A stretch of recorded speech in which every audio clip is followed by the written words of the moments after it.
একটু ঠান্ডা ঠান্ডা হচ্ছে ওয়েদার, নয়তোবা বৃষ্টি দেখলেই হচ্ছে আমার ভাজা পোড়া খেতে মন চায়, অনেক বেশি ভালো লাগে।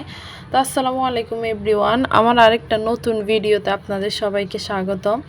তো রমজান মাস চলে গেছে, তো অনেক দিন হয়েছে, আজকে হুট করে হচ্ছে ওয়েদারটা হচ্ছে অনেক ঠান্ডা ঠান্ডা, আর একটু বৃষ্টি আসতেছিল মনে হচ্ছিল। তো আমার হচ্ছে অনেক আলুর চপ আর বেগুনি খাইতে ইচ্ছা করছিল, তো বাসায় যখন সব কিছু চট করে বানিয়ে ফেললাম।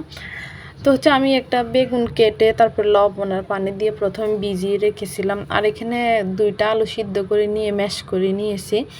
তারপরে হচ্ছে তো কাঁচা পেঁয়াজ, লবণ, আবার শুকনো মরিচ, ধনেপাতা সব কিছু ভালো করে চটকে নিলাম প্রথমে।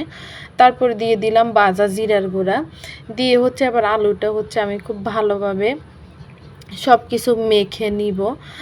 তারপরে হচ্ছে এই তো বেসনটা গুলিয়ে নিব। বেসনটা হচ্ছে আমি বেসন নিয়েছি, তারপরে সাথে পরিমাণ মতো চাউলের গুঁড়া, তারপরে হচ্ছে পরিমাণ মতো লবণ, হলুদ, তারপরে মরিচের গুঁড়া, এরপর হচ্ছে ভাজা জিরার গুঁড়া, আর হাফ টিস্পুনের মতো হচ্ছে নিয়েছি আমি হচ্ছে বেকিং সোডা। নিয়ে তো ঠান্ডা পানি দিয়ে হচ্ছে আমি ব্যাটারটা গুলিয়ে নিব। তো ব্যাটারটা গোলা আমার শেষ। এইদিকে হচ্ছে আমি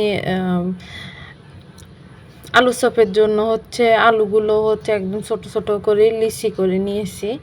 তারপরে তো তেলটা গরম করে হচ্ছে এবার আমি সবগুলা প্রথমে বেগুনিগুলা ভেজে নিব।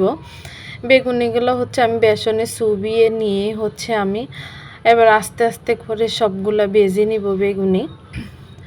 আসলে আমার হচ্ছে একটু ঠান্ডা ঠান্ডা ওয়েদার দেখলেই হচ্ছে আমার যে কোনো ভাজা পোড়া খেতে ইচ্ছে করে। সবসময় এমন আমার কাছে ভালো লাগে ঠান্ডা ঠান্ডার সময়। ঠান্ডা বা বৃষ্টির সময় হচ্ছে বুট, পেঁয়াজু, মুড়ি, তারপর আলুর চপ, বেগুনি বা অন্য যে কোনো ভাজা পোড়া আমি হচ্ছে সবসময় একটু করি, আয়োজন করি।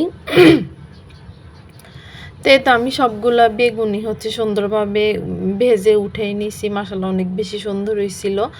তারপরে হচ্ছে আমি আলুর চপগুলো সেমভাবে ভেজে নিব।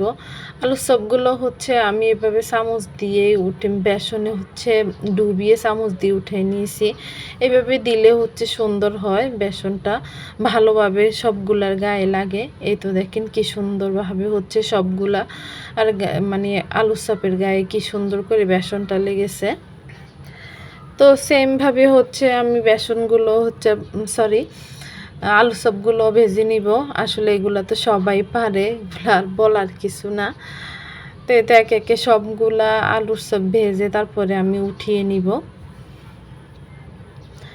আসলে আমরা মেয়েদের হচ্ছে টক ভাজা পোড়া এগুলো দেখলেই হচ্ছে মেয়েরা একদম মনে হয় সব মেয়েরাই ঝাঁপিয়ে পড়ে। তো আমার সবগুলা হচ্ছে ভাজা হয়ে গেছে। মাশাআল্লাহ দেখতে যেমন সুন্দর ছিল, খেতে অনেক বেশি ভালো।